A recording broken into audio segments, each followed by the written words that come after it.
Hi friends, welcome back again. ಮತ್ತೊಮ್ಮೆ ನಿಮ್ಮೆಲ್ಲರಿಗೂ ಸ್ವಾಗತ. ಇವತ್ತು ಈಸಿಯಾಗಿ ಹೋಟೆಲ್ ಸ್ಟೈಲು, ಭಟ್ರು ಹೋಟೆಲ್ ಸ್ಟೈಲ್ ಥರ ಇನ್ಸ್ಟೆಂಟಾಗಿ ಮಕ್ಳಿಗೆ ಸ್ಕೂಲ್ ಸ್ಟಾರ್ಟ್ ಆಗಿದೆ ಅಲ್ವಾ, ಬ್ರೇಕ್ಫಾಸ್ಟ್ ಮಾಡೋದು ಹೇಗೆ ಅಂತ ನೋಡ್ಕೊಳ್ಳಿ. ಎಷ್ಟು ಚೆನ್ನಾಗಿ ಎಮ್ಮೆ ಆಗಿದೆ ಅಲ್ವಾ, ಬನ್ನಿ ಮಾಡೋಣ.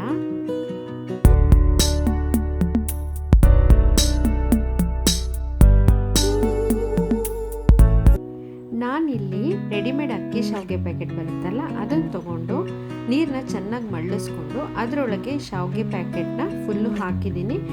ಇದು ಆಲ್ಮೋಸ್ಟ್ ಒಂದು 500 ಗ್ರಾಮ್ಸ್ ಇದೆ. ಸೊ 4 ಮೆಂಬರ್ಸಿಗೆ ಆರಾಮಾಗಿ ಆಗುತ್ತೆ. ಆಮೇಲೆ ತುಂಬ ಟೇಸ್ಟಿಯಾಗಿ ಆಗುತ್ತೆ ನೋಡಿ. ಈ ಥರ ನೀರು ಒಳಗಡೆ ನೀಟಾಗಿ ಡಿಪ್ ಮಾಡಾದ್ಮೇಲೆ ಅದು ಈ ಥರ ಬಾಯ್ಲಿಂಗ್ ಪಾಯಿಂಟಿಗೆ ಬರುತ್ತಲ್ಲ, ಆಗ ಬಂದಿದ್ದ ತಕ್ಷಣ ಸ್ಟವ್ ಆಫ್ ಮಾಡಿಕೊಂಡು ಒಂದು ತಟ್ಟೆಯಲ್ಲಿ ಮುಚ್ಚಿ ಸೈಡಲ್ಲಿ ಇಟ್ಕೊಳ್ಳಿ.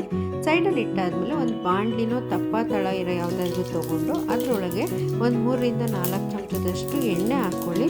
ಸ್ವಲ್ಪ ಸಾಸಿವೆ ಹಾಕ್ಕೊಳ್ಳಿ. ಅದು ಸಿಡ್ದಾದ್ಮೇಲೆ ಕಡಲೆ ಬೀಜ ಹಾಕ್ಕೊಳ್ಳಿ. ನಿಮಗೆ ಎಷ್ಟು ಟೇಸ್ಟಿಗೆ ಇಷ್ಟ ಬರುತ್ತೋ ಅಷ್ಟು ಕಡಲೆ ಬೀಜ ಹಾಕ್ಕೊಂಡು, ಹಾಗೆ ಕಡಲೆ ಬೀಜ ಒಂದು ಸ್ವಲ್ಪ ಹಾಕಿದ ತಕ್ಷಣವೇ ಹಿಂದೆನೆ ಕಡಲೆಬೇಳೆ ಈ ಥರ ಆ್ಯಡ್ ಮಾಡಿಕೊಂಡು ಅದು ನೀಟಾಗಿ ಫ್ರೈ ಮಾಡ್ಕೊಳ್ಳಿ. ನಾವು ಸೇಮು ಒಗ್ಗರಣೆಗೆ ಫ್ರೈ ಮಾಡ್ಕೊತೀವಲ್ಲ ಆ ಥರ ಈ ಥರ ಕೆಂಪಿಗೆ ಕಂದು ಬಣ್ಣ ಬರೋವರೆಗೂ ಫ್ರೈ ಮಾಡಿಕೊಂಡು ಆಮೇಲೆ ಕರಿಬೇವನ್ನ ಆ್ಯಡ್ ಮಾಡ್ಕೊಳ್ಳಿ. ಹಸಿ ಕರಿಬೇವಿದ್ರೆ ತುಂಬ ಟೇಸ್ಟಿಯಾಗಿ ಘಮ ಬರುತ್ತೆ. ಆಮೇಲೆ ಖಾರಕ್ಕೆ ತಕ್ಕಷ್ಟು ಹಸಿಮೆಣಸಿನ್ಕಾಯಿ ಹಾಕ್ಕೊಳ್ಳಿ. ನಾನಿಲ್ಲಿ 7ರಿಂದ 8 ಹಸಿಮೆಣಸಿನ್ಕಾಯಿನ ಹಾಕ್ಕೊಂಡಿದ್ದೀನಿ. ಸ್ವಲ್ಪ ಸ್ಪೈಸಿ ಆಗಿದ್ದರೆ ಚೆನ್ನಾಗಿರುತ್ತಲ್ವ, ಹಾಗಾಗಿ ಅದು ಹಾಕ್ಕೊಂಡಾದ್ಮೇಲೆ ನಿಮ್ಗೆ ಯಾವ ವೆಜಿಟೇಬಲ್, ಬಟಾಣಿ ಬೇಕಂದರೆ ಬಟಾಣಿ, ಕ್ಯಾರೆಟು, ಬೀನ್ಸು, ಆಲೂಗೆಡ್ಡೆ ಏನು ಬೇಕಾದ್ರೆ ಸಣ್ಣ ಕಟ್ ಮಾಡ್ಕೊಂಡು ಹಾಕ್ಕೋಬೋದು. ನಾನಿಲ್ಲಿ ಕ್ಯಾರೆಟು ಮತ್ತು ಬೀನ್ಸ್ ಎರಡನ್ನು ಮಾತ್ರ ಕಟ್ ಮಾಡಿ ಹಾಕ್ಕೊಂಡು ಎಣ್ಣೆಯಲ್ಲಿ ಚೆನ್ನಾಗಿ ಬಾಡಿಸ್ಕೊತಾ ಇದ್ದೀನಿ. ಇದನ್ನೇನು ಮುಂಚೆನೇ ಕುಕ್ ಮಾಡೋ ಅವಶ್ಯಕತೆ ಇರಲ್ಲ. ಅದೇ ಎಣ್ಣೆಲೆ ಬೀನ್ಸು ಮತ್ತು ಕ್ಯಾರೆಟು ಸ್ವಲ್ಪ ಕ್ರಿಸ್ಪಾಗಿ ಕ್ರಂಚಿ ಅನಿಸೋಷ್ಟು ಫ್ರೈ ಆದರೆ ಸಾಕಾಗುತ್ತೆ ನೋಡಿ. ಫ್ರೈ ಆಗಿದೆ 3/4% ಆದಮೇಲೆ ನಾನು ರುಚಿಗೆ ತಕ್ಕಷ್ಟು ಉಪ್ಪು ಆ್ಯಡ್ ಮಾಡ್ಕೊತಾ ಇದ್ದೀನಿ. ಉಪ್ಪು ಆ್ಯಡ್ ಮಾಡಿಕೊಂಡು ಮತ್ತೆ ಒನ್ಸ್ ಅಗೇನ್ ಎರಡನ್ನು ಮಿಕ್ಸ್ ಮಾಡ್ಕೊಳ್ಳಿ.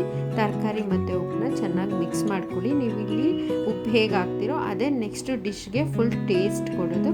ಸೊ ಹಾಗಾಗಿ ಉಪ್ಪು ರುಚಿ ನೋಡಿಕೊಂಡು ಹಾಕ್ಕೊಳ್ಳಿ. ಮತ್ತೆ ಉಪ್ಪು ಆ್ಯಡ್ ಮಾಡಲಿಕ್ಕೆ ಆಗೋದಿಲ್ಲ ನಮಗೆ, ಗೊಜ್ಜಿಗೆ ಏನು ಉಪ್ಪು ಹಾಕ್ತೀವೋ ಅದೇನೆ. ಆಮೇಲೆ ಸ್ವಲ್ಪ 1/4 ಚಮಚದಷ್ಟು ಅರಿಶಿನ ಆ್ಯಡ್ ಮಾಡ್ಕೊಂಡಿದ್ದೀನಿ ನಾನು. ಅರಿಶಿನ ಆ್ಯಡ್ ಮಾಡಿಕೊಂಡು ಮತ್ತೆ ಅಗೇನ್ ಚೆನ್ನಾಗಿ ಫ್ರೈ ಮಾಡ್ಕೊಳ್ಳಿ.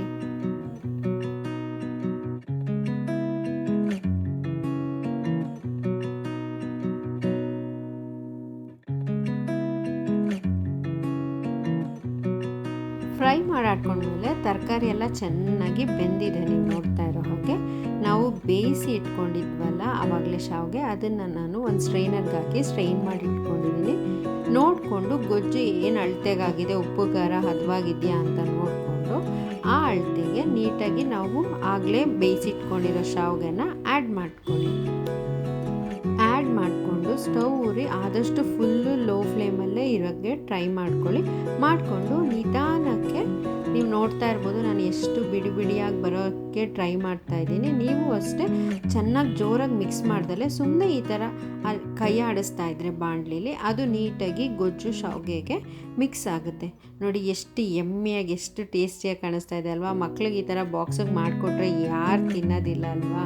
ಸೊ ಈ ಥರ ನೀಟಾಗಿ ನಿಧಾನಕ್ಕೆ ಮಿಕ್ಸ್ ಮಾಡಿಕೊಂಡ್ರೆ ಸೂಪರ್ ಡೂಪರ್ ಆಗಿರೋ ಹೋಟೆಲ್ ಸ್ಟೈಲಲ್ಲಿ ಈಸಿಯಾಗಿ ಇನ್ಸ್ಟೆಂಟಾಗಿ ಮಾಡೋ ಶಾವಿಗೆ ಬಾತು ರೆಡಿ ಆಗುತ್ತೆ. ಲಾಸ್ಟಲ್ಲಿ ಸ್ವಲ್ಪ ನಿಂಬೆ ಹಣ್ಣು ಹಿಂಡ್ಕೊಂಡು ಚೆನ್ನಾಗಿ ಕಟ್ ಮಾಡಿರೋ ಕೊತ್ತಂಬರಿ ಸೊಪ್ಪು ಆ್ಯಡ್ ಮಾಡಿದ್ರೆ ಯಾವ ತೆಂಗಿನಕಾಯಿ ತುರಿನೂ ಬೇಡ, ಏನೂ ಬೇಡ, ಅಷ್ಟು ಟೇಸ್ಟಿಯಾಗಿರೋ ಶಾವಿಗೆ ಉಪ್ಪಿಟ್ಟು, ಶಾವಿಗೆ ಬಾತು, ಅಕ್ಕಿ ಶಾವಿಗೆದು ಭಟ್ರು ಹೋಟೆಲಲ್ಲೆಲ್ಲ ಫೇಮಸ್ ಅಲ್ವಾ, ಅದು ರೆಡಿ ಆಗುತ್ತೆ.